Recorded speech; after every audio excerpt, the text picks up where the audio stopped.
Assalamualaikum warahmatullahi wabarakatuh. Alhamdulillahirabbil alamin. Allahumma sholli ala sayyidina Muhammad wa ala ali sayyidina Muhammad. Jika teman-teman ingin langsung menyaksikan kajian, silahkan skip saja video pembuka ini langsung ke menit 1:30.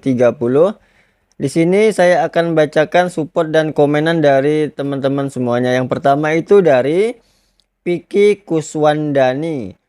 Taqabbalallahu minna wa minkum, siyamana wa siyamakum. Selamat berkumpul dengan keluarga di hari kemenangan Ustadz Hanan Ataki dan keluarga. Selamat lebaran untuk para Siftas. Siftas itu pengikut ya atau follower dari Sif Pemuda Hijrah Pesantren. Berikutnya ada dari Linidra 20.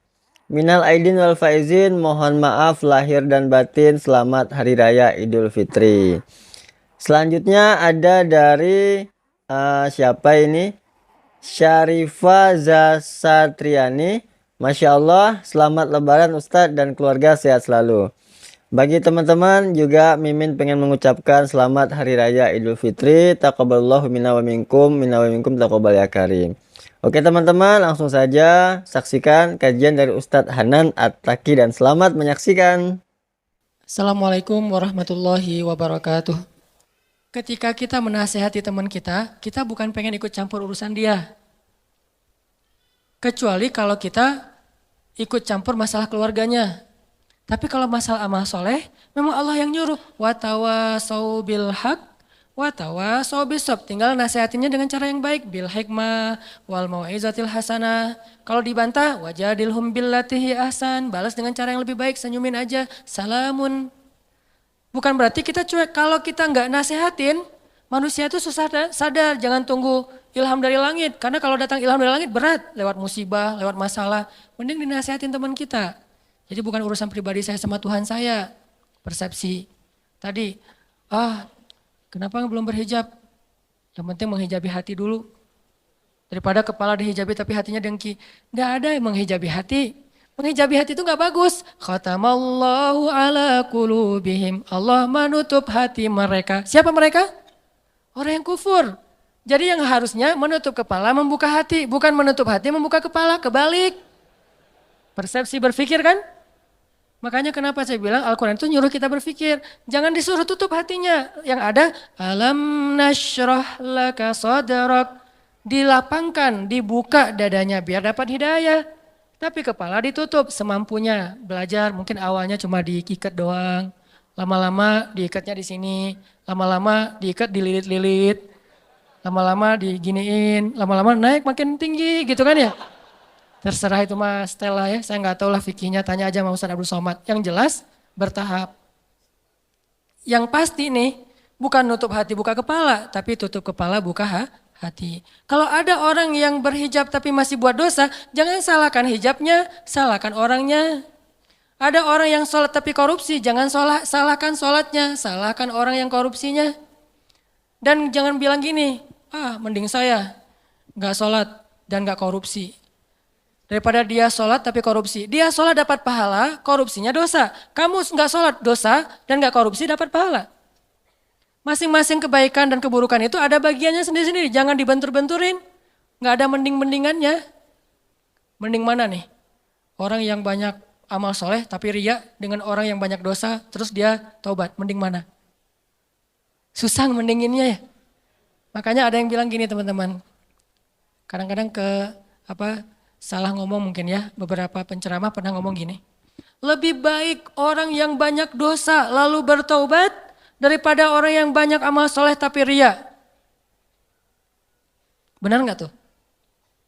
Lebih baik, lebih baik orang yang banyak dosa lalu bertaubat daripada orang yang banyak amal soleh lalu ria. Gak ada cerita orang banyak dosa lebih baik daripada beramal soleh. Terus kata yang benarnya gimana? Lebih baik orang yang bertobat dari dosa daripada orang yang ria akan amal soleh. Itu bahasanya.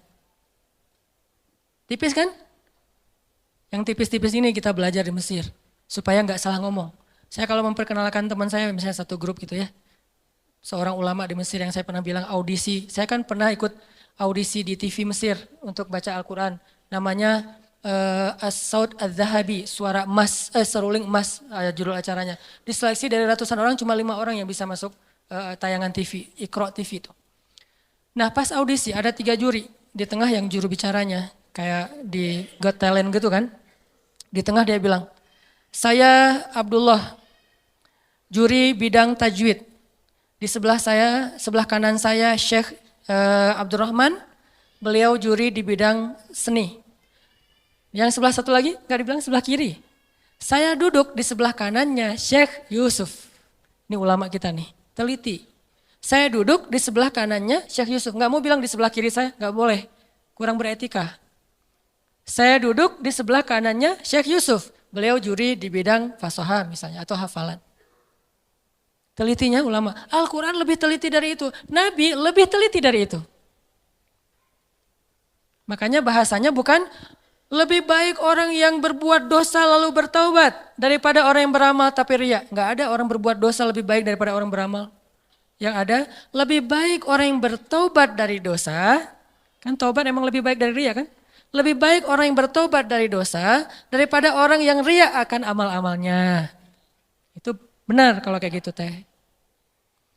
Supaya nggak jadi opini publik yang mengatakan, belum tentu dia lebih baik yang lagi buat dosa nih. Belum tentu dia yang lagi sholat nih. Belum tentu yang sholat yang ke masjid itu lebih baik. Bisa aja yang berbuat dosa lebih baik ntar dia masuk surga. Nggak ada orang berbuat dosa masuk surga. Yang ada orang habis berbuat dosa taubat, gara-gara taubat masuk surga. Tuh ada tuh. Katanya pelacur tapi masuk surga. Mana? Itu yang ngasih minum anjing, dia bukan pelacur. Dia udah bertaubat, jangan bilang lagi dia pezina. Dia udah bertaubat, udah baik, udah soleha. Setelah dia bertaubat, saking dia serius bertaubat, dia gak ngeremehin amal soleh. Sampai anjing aja dikasih minum. Karena buat dia itu amal soleh, dia ngerasa selama ini saya kurang amal nih. Sekarang saya mau tamak nih.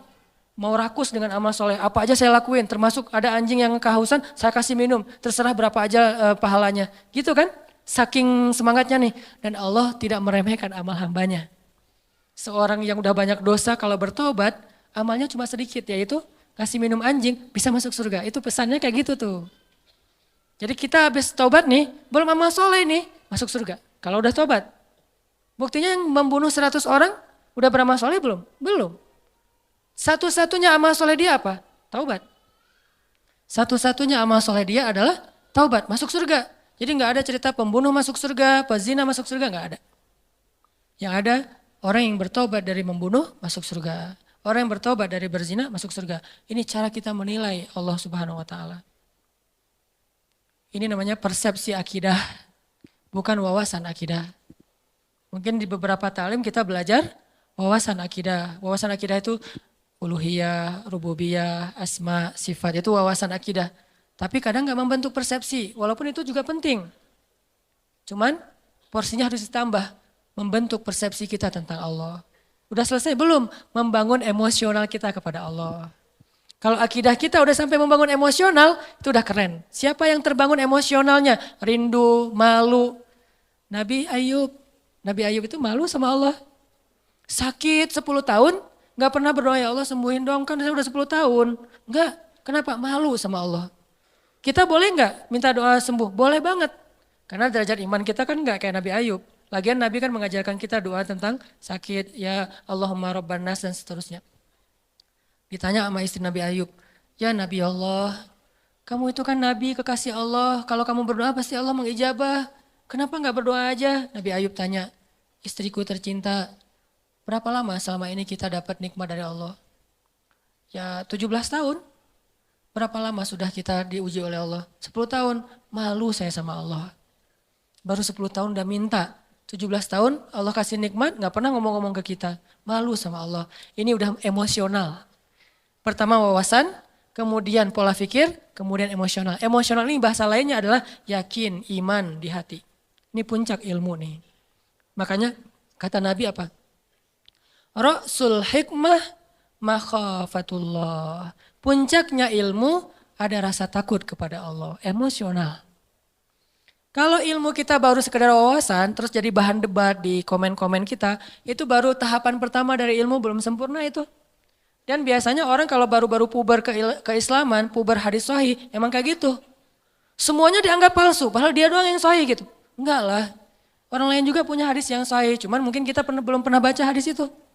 Orang hadis sahih jumlahnya ada 200.000 yang dihafal Al-Bukhari. Dan kita mah dari dulu tahunya cuma innamal a'malu binniyat.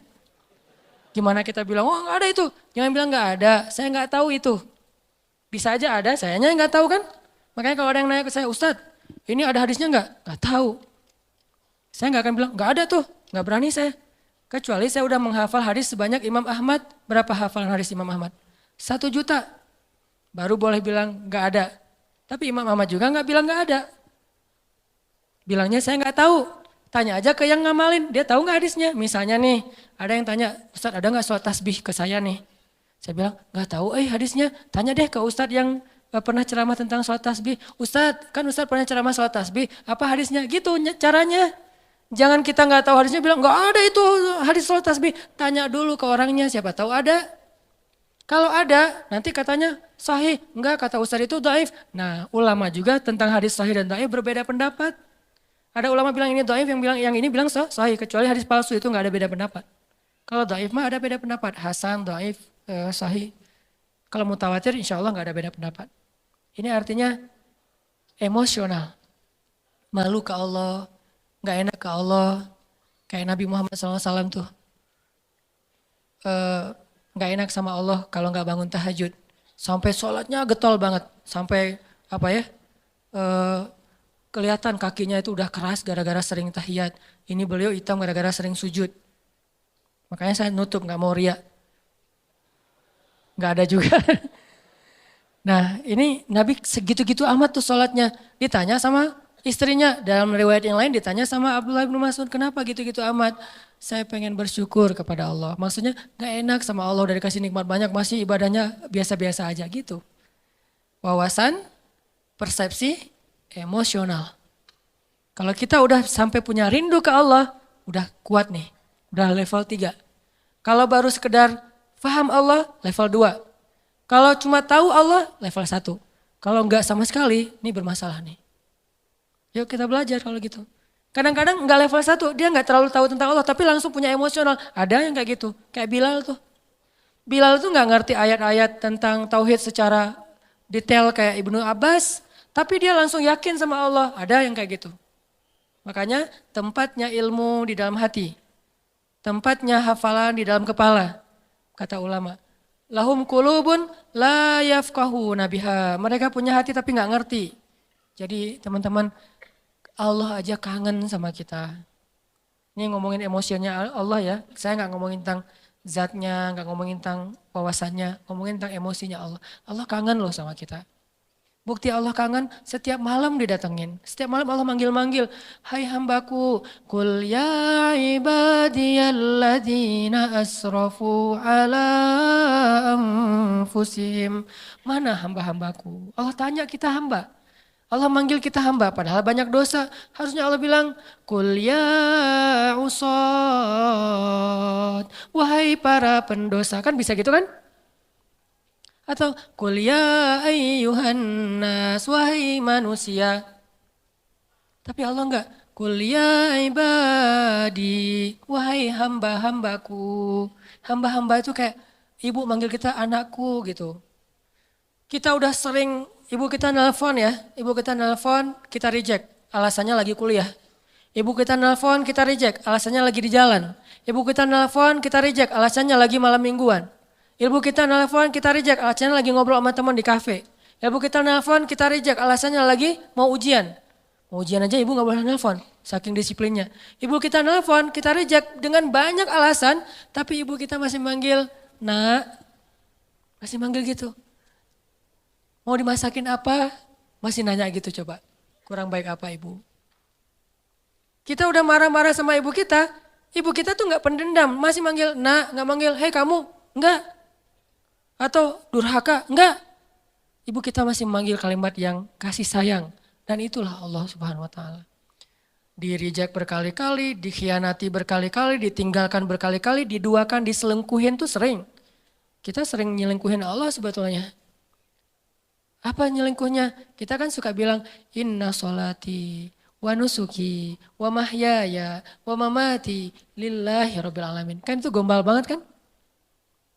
Sesungguhnya sholat saya, kurban saya, sholati wa nusuki. Hidup saya, mati saya, semuanya untuk Allah Subhanahu wa taala. Semuanya untuk kamu, iya kamu, gitu kan?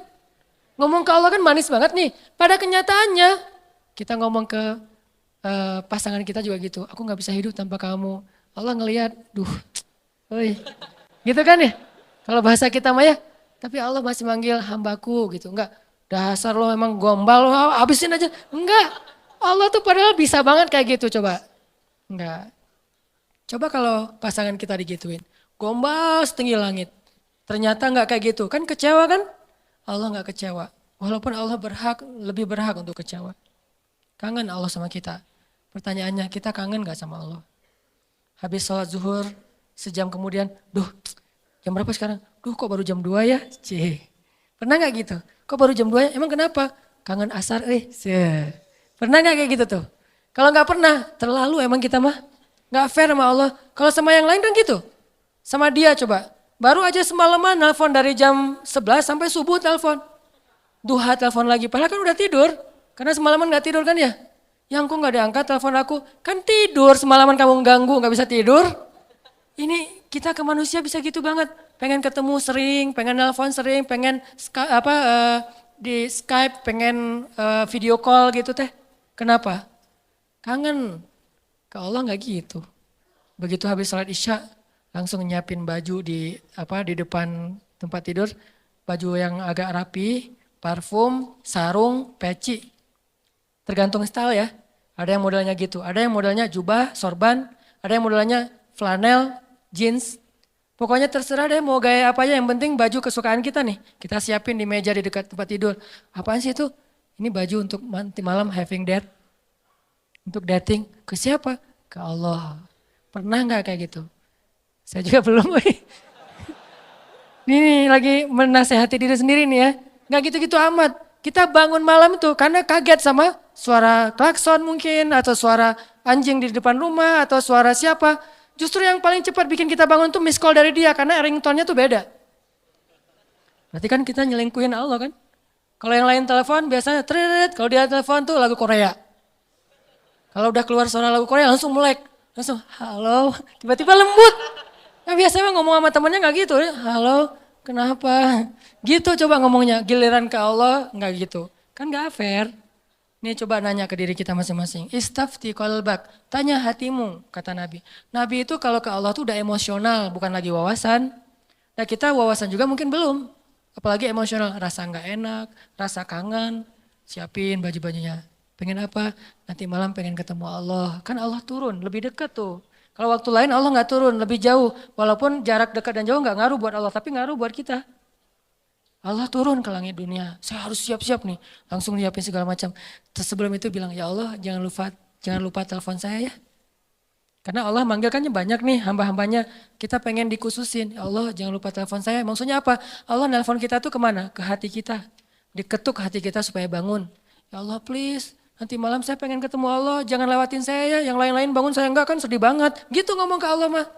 Ya Allah telepon saya, tidurlah waktu itu. Pasti ditelepon sama Allah. Jam 2 telepon. Allah kok kecepetan sih nelponnya? Enggak. Saya berharap mas 3:30 ya Allah. Udah dekat-dekat subuh gitu sekalian teh. Ya itulah kita lah kalau ke Allah kecepetan lagi. Kalau kepada makhluk si dia tuh makin cepat makin bagus. Kok kamu telat banget sih nelpon aku? Kok kamu telat banget sih buka pintu? Kok kamu telat banget sih ngangkatnya? Padahal baru ringtone yang pertama udah diangkat tapi masih bilang telat. Ke Allah kok cepat banget sih dibanguninnya Allah. Bentar lagi ya tutup lagi tidur. Mungkin Allah bukan gak bangunin. Sebetulnya Allah berhak untuk gak bangunin kita. Dibangunin gak mau. Dia ke saya mah gak penting kata Allah teh. Bisa aja enggak. Kenapa Allah gak membiarkan kita bangun? Allah kasihan sama kita. Oh dia capek nih. Ya udah deh subuh aja dibangunin. Tapi kita udah digituin ngerasa biasa aja. Akhirnya besok udah gak merasa butuh lagi sama Allah. Digoda oleh setan. Disitulah setan masuk tuh. Sama kayak Nabi Muhammad. Nabi Muhammad tuh kan kalau sholat tahajud gak suka ngajak-ngajak kan. Walaupun boleh kan tahajud bareng-bareng, cuman Nabi Muhammad gak suka ngajak, kenapa? Bukan gak boleh sholat tahajud bareng, soalnya tahajud Nabi Muhammad itu gak ada yang bisa ikut. Siapa yang sanggup ikut tahajud Nabi Muhammad 1 rakaat 5 juz? Al-Baqarah, Ali Imran, Al-Ma'idah, An-Nisa. Jangankan orang biasa, Abdullah ibnu Mas'ud, sahabat yang paling keren aja hafalannya, gak kuat. Wah Nabi Muhammad lagi tahajud, ikutan Allahu Akbar. Alif Lam Mim, Al-Baqarah, hafal banget lah itu mah. Satu halaman pasti hafal banget lah ya. Halaman kedua, semangat, halaman ketiga, lembar kelima dan segala macam. Wah, nggak benar nih, terbalik. Mulai nih. Dan itu yang dirasakan Abdullah ibnu Mas'ud. Mulailah muncul dzunun, prasangka-prasangka buruk dalam diri saya. Terbalik, udah mulai kayak gitu nih. Kok lama banget sih? Kayaknya lagi ngejos nih. Tapi mudah-mudahan nanti habis ini rakaat berikutnya enggak. Sampai selesai Al-Baqarah. Mudah-mudahan habis Al-Baqarah. La yukallifullahu nafsan illa usaha. Abdullah udah gini-gini. Wah ada ruku nih. Bahasa kita mah ya. Kan tadi gini lama. Aduh. Dan nih ruku. Alif Lam Mim. Wah. Ali Imran coba. Wah Ali Imran 1 juz lebih. Mudah-mudahan habis Ali Imran ditahan-tahan nih. Mudah-mudahan Nabi nggak ingat lagi ya An-Nisa, lupa kayak. Kalau udah lupa kan ruku. Kalau bahasa kita mah ya. Ya ayyuhan nasu taqu rabbakum An-Nisa. Hampir kata Abdullah saya batalin. Itu sekali-kalinya first and last sholat di belakang Nabi. Sholat Nabi kan? Makanya Nabi itu gak mau ngajak-ngajak tahajud. Bukannya gak boleh bareng-bareng. Nabi tahu diri lah. Tahu diri. Kalau kita tahu diri gak ngajak-ngajak. Soalnya tahajudnya mepet-mepet ke azan subuh. Tahajud 2 rakaat, witir 1 rakaat. Kalau enggak sekalian aja witir udah disatuin dengan tahajud 1 rakaat. Sholat tahajud. Saya sering sholat tahajud 1 rakaat witir doang. Kenapa? Karena pas lihat jam 4 lewat 5 azan. Ya udah witir aja deh. Saking gak solehnya. Nabi saking solehnya gak berani ngajak orang. Ini juga kedewasaan Nabi nih. Beliau kalau ngasih contoh, kasih contoh yang bisa ditiru. Kalau melakukan yang gak bisa ditiru, gak mau nyontohin ke orang lain. Kalau kita kebalik, giliran dilihat orang lain yang gak bisa ditiru. Giliran sendiri, yang orang lain semua bisa lakuin juga. Artinya kita tuh kurang bijak, pamer. Nabi kalau sholat sunnah qabliyah di rumahnya 4 rakaat. Kalau di masjid 2 rakaat. Supaya bisa ditiru.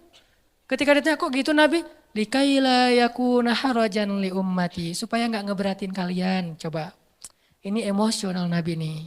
Bahasa fikihnya sariratun Nabi. Kan Nabi itu ada surah, sirah, sarirah ya. Surah jenggot, rambut segini, itu rambut 2017 banget lah pokoknya. Rambut zaman now. Terus jubahan. Terus sorbannya Nabi itu kan kalau di ini 1 di depan 1 ke belakang kan ujungnya itu surah. Kalau sirah kehidupan sehari-hari Nabi, sikap-sikap Nabi. Nah yang jarang dibahas itu teman-teman sarirah, perasaan Nabi. Nabi itu gak mau ngeberatin kita. Kalau ngasih contoh yang bisa kalian tiru aja deh. Makanya Nabi kalau tahajud gak pernah ngajak Aisyah. Aisyah tidur, Nabi ke kamar mandi, wudhu, udah gitu sholat. Sholatnya di mana? Di sebelah Aisyah. Kenapa? Nabi tahu Aisyah itu kalau malam suka raba-raba nyari Nabi. Kalau nggak kepegang Nabi dia bangun. Nabi nggak pengen ngebangunin Aisyah coba. Kalau kita istri yang soleh kok belum bangun? Masih mending. Aduh ya Allah pengen banget istri kayak Khadijah bukan kayak gini. Lebih fatal lagi. Aisyah aja nggak dibangunin sama Nabi. Jadi kalau nanti udah punya ya, maaf kalau belum punya nggak bisa diperhatikan. Kalau udah punya jangan bangun-bangunin. Saya juga gak pernah bangunin istri soalnya gak bangun juga. Nabi mah gak pernah bangunin istri kecuali emang dalam kondisi Aisyah waktu itu gak capek. Nabi perhatiin banget hari ini Aisyah ngapain. Kalau kita kan gak peduli. Tahajud. Mama kan udah sering ikut talim masa gak bisa tahajud? Ya udah sering talim tapi capek siangnya dia ngurus anak, dia nyuci, dia segala macam. Dia jagain harta kita, rumah kita, keluarga kita. Dia mondar-mandir ke pasar. Mungkin tadi pergi ke pasar beli cabai lupa, beli garam lupa, lanjut lagi. Kita harus tahu seharian Aisyah capek. Ya udah malamnya saya tahajud sendiri. Begitu witir baru Aisyah dibangunin. Adegan pakai nano spray itu adegan witir. Bukan adegan tahajud. Aisyah gitu. Oh ya udah, Aisyah masih apaan sih kalau bahasa kita? Kak Aisyah tuh raba-raba kalau lagi malam. Nabi mana? Karena dekapan Nabi itu kan paling hangat ya. Karena dia mendekap bukan dengan fisiknya doang, dengan hatinya. Pokoknya udah hangat banget lah dekapan Nabi. Cowok paling romantis se-Eropa tuh Rasulullah SAW lah. Kalau kita mau tahu gimana romantisnya Nabi, saya udah lagi gak mood bahas romantis-romantisan ya. Satu saat aja. Tapi bukan saya nih yang romantis ya, Nabi. Saya mah cuma belajar-belajar dikit. Nabi itu paling hangat. Nabi pegang tangan istrinya biasa. Kita mau megang, kursi aja lah. Nggak ada calonnya nih. Masa mau dipegang, siapa yang dipegang? Pasti pegang calon mertua. Apa-apaan lo? Astagfirullah. Kan bahaya tuh. Masa megang tangan calon mertua yang kekar gitu. Bahaya. Nabi Aisyah witir. Karena pas Nabi lagi sholat, Nabi itu sholat kakinya itu di sebelah Aisyah. Dan Aisyah tuh nyari-nyari jempol Nabi. Itu juga dalil bagi sebagian mazhab ya, enggak semuanya. Bahwa menyentuh istri tidak batal wudhu. Sebagian lain mengatakan beda. Allah alam bab fikihnya. Karena ada juga dalil kalau habis wudhu Nabi itu cium Aisyah ke masjid. Wudhu, cium. Itu ritual ya, tutorial ke masjid. Wudhu dulu awalnya ketika mendengar azan, siwak. Siwak mah boleh pakai kayu siwak, boleh pakai gosok gigi, terserah, yang penting bersihin mulut. Siwak, udah gitu berwudhu, udah gitu pakai pakaian yang bagus, parfum, cium istri. Makanya nggak bisa ngamalin sunnah kalau belum susah. Banyak yang nggak bisa diamalin. Garing kan, parfum segala macam, langsung ke masjid, garing Harusnya parfum, ada sesuatu. Jadi jangan ngelangkahin sunnah dong. Runtutannya harus rapi. Siwak, wudhu, pakai baju yang bagus, parfuman. Nah, bagian apa? Terserah. Mau di pipi, mau di jidat. Ya itu aja lah 2. Pipi atau jidat, udah. Dan kecupan itu penuh kasih sayang. Istri juga pasti gituin, itu kayak mentransfer amal soleh ya. Mentransfer kebaikan. Istri langsung pasti gituin, oh iya ya sholat. Jadi jangan bilang, ma sholat, enggak. Wudhu, parfum, cium. Oh tanda udah waktunya sholat. Kan keren banget ya alarmnya ya. Jangan pakai alarm, ma sholat, ma udah azan. Jangan, enggak keren, terlalu mainstream. Alarm sholat dari suami ke istri itu adalah kecupan. Kalau di kantor gimana Ustaz? Kirim aja emoticon kecupan. Jadi kalau udah jam 12 muncul tuh emoticon kecupan, oh waktu sholat. Kan keren ya? Sunnah banget lah itu. Makanya ngelihat sunnah tuh dari angle kekinian. Biar lebih bisa praktekinnya agak-agak nyaman gitu. Ini ternyata, tadi ngomong kenapa jadi kesini? Susah dibendung Intinya mah ada sariroh. Nabi itu perasaannya luar biasa. Makanya Nabi pas lagi sholat jempolnya di dekat Aisyah. Aisyah tidur kan, tidurnya mereka di bawah ya. Kayak orang Jepang gitu, nggak pakai spring bed segala macam. Di bawah tidurnya karena memang sederhana. Aisyah pas lagi tidur cari-cari jempol Nabi. Oh ada jempolnya, Nabi sholat. Kalau kita pas dijempolin gitu, sok-sok khusyuk gitu, nggak boleh disentuh makhluk. Ini saya lagi menghadap Allah, makhluk minggir. Allahu Akbar. Nggak gitu-gitu amat lah, sholat mah. Sholat juga tetap romantis. Sholat jempolnya dipegangin. Itu sholat romantis tuh teh. Jangan mentang-mentang udah sholat jadi kaku. Makanya orang kalau beragama jangan jadi kaku. Justru harusnya jadi rahmah. Makin ngerti agama makin rahmah. Jangan makin ngerti agama makin kaku, makin strike. Jangan, kebalik. Kenapa ada kesan orang makin belajar ilmu agama makin gampang galak? Berarti kita nggak belajar sarirah Nabi, perasaan Nabi. Cuman belajar sirah atau surah mungkin. Harusnya makin belajar agama makin ngademin. Disentuh jempolnya biarin aja. Sujud. Pas sujud didatengin cucunya atau anaknya naik ke atas pundak Nabi. Nabi sujudnya dilama-lamain. Kenapa? Gak mau ganggu anak kecil yang lagi main di atas pundak beliau. Coba. Ternyata dalam ibadah juga ada akhlak. Jangan berpikir ketika beribadah akhlaknya dibuang. Enggak. Dalam ibadah aja pakai akhlak. Apakah kalau kayak gitu kita menduakan Allah? Enggak. Allah senang dengan hamba yang kayak gitu. Allah tuh enggak egois. Yang kalau menghadap Allah makhluk minggir. Enggak. Dilama-lamain sama Nabi. Kenapa? Cucunya masih main atau anaknya masih main. Begitu anaknya turun baru Allahu Akbar. Sampai saking lamanya sahabat jadi nanya ke Nabi. Walaupun gak ada yang noong gitu. Apaan sih Nabi? Enggak. Kan kadang kalau kita mah kelamaan jangan-jangan imamnya meninggal nih. Enggak. Kan ada yang meninggalnya husnul khotimah gitu kan. Lagi sholat husnul khotimah meninggal. Nih imam soleh banget sih meninggal lagi sholat. Nih gimana dengan kita nih? Enggak. Mereka husnuzon.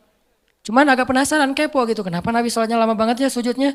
Pas sudah selesai sholat nanya, ya Rasulullah kenapa lama banget sujudnya?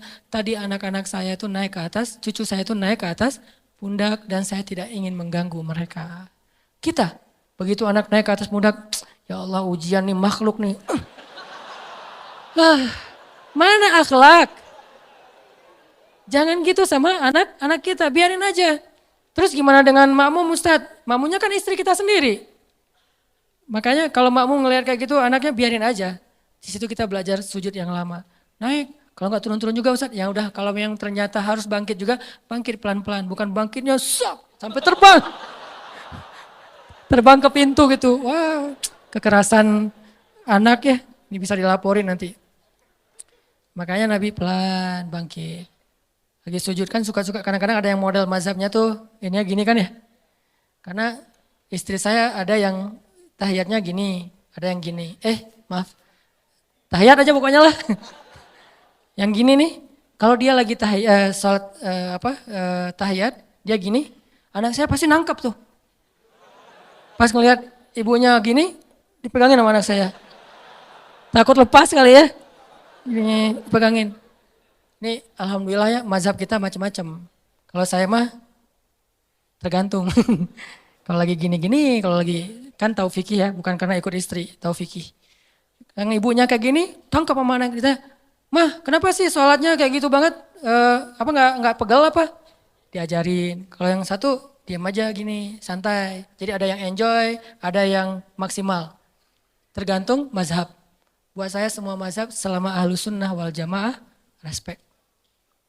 Gak boleh menjudge, respect each other. Mau NU, mau Muhammadiyah, terserah lah. Orang mertua saya ada yang NU, ayah saya Muhammadiyah, saya galau gitu. Mau yang mana nih? Ya udah deh, kalau ke Jawa Timur NU, kalau ke sana Muhammadiyah, di sana ikut tahlilan, kalau di sini nggak pakai tahlilan, menghormati. Lagian bukan bab yang usul. Ternyata Nabi pernah sholat, lagi sholat, terus ada anak kecil nangis di belakang, langsung buru-buru sholatnya. Bayangin, sholat ikut kondisi manusia. Ada anak kecil nangis di shaf ibu-ibu, Nabi sholatnya lebih cepat dari biasanya. Saking cepatnya, sahabat nanya. Karena kalau nggak mengherankan, sahabat nggak akan nanya. Ya Rasul kenapa kok buru-buru? Apa yang terjadi? Kata Nabi lagi sholat, tadi aku pengen baca ayat yang agak panjang. Tapi mendengar anak kecil nangis, aku khawatir merepotkan ibunya, makanya dipercepat. Lihat akhlak. Sarirah Nabi, perasaan nggak enak Nabi itu tinggi loh. Kita kadang-kadang nggak peduli perasaan orang lain, asal ngomong aja. Modalnya cuma satu, balighu anni walau ayah, sampaikan dariku walaupun cuma satu ayat. Itu cuma satu hadis, masih banyak hadis yang lain suruh jaga perasaan. Emosional, kangen gak sama Allah, kangen gak sama Nabi, dan Nabi juga kangen sama kita. Kalau belum kangen, kita harus banyak istighfar, minta sama Allah, ya Allah bikin saya kangen dong. Karena kangen sama Allah tuh pasti indah banget. Sama kayak kita kangen dengan orang tua tuh indah banget. Saya selama di Mesir itu kangen sama orang tua, pengen pulang gak punya duit. Ada duit sekali, boros, habis mau pulang. Pas mau pulang itu pas habis duit biasanya. Kalau lagi banyak duit gak pengen pulang. Kan masalah kita gitu kan ya. Ke Allah juga gitu kan.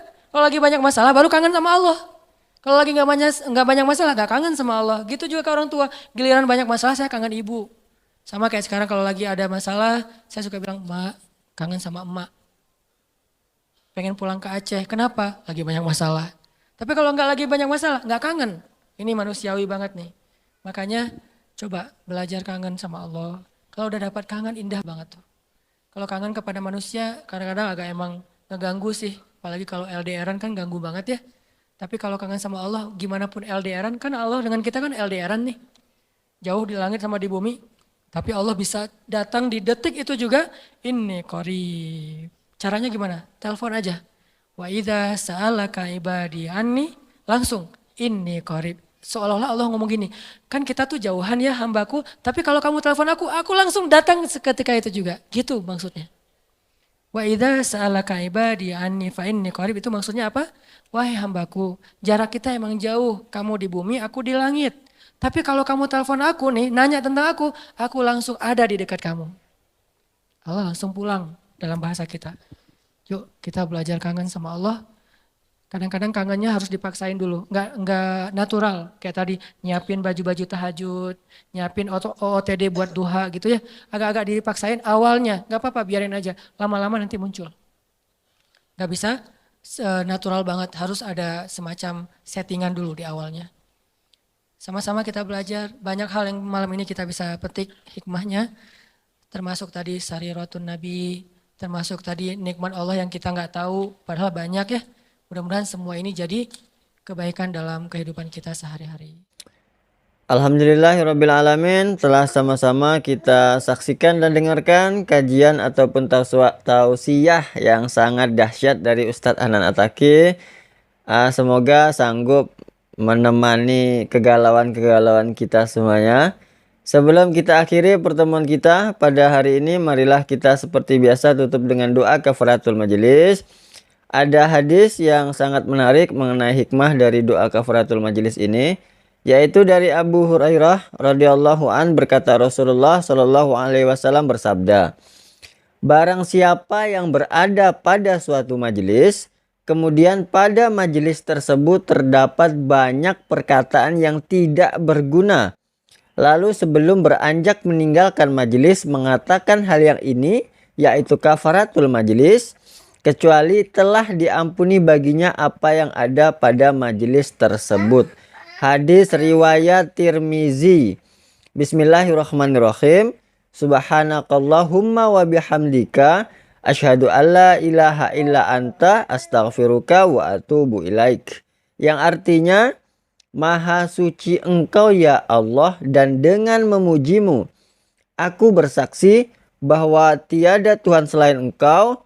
Aku mohon ampunanmu dan aku bertaubat kepadamu. Terima kasih teman-teman semuanya. Wassalamualaikum warahmatullahi wabarakatuh.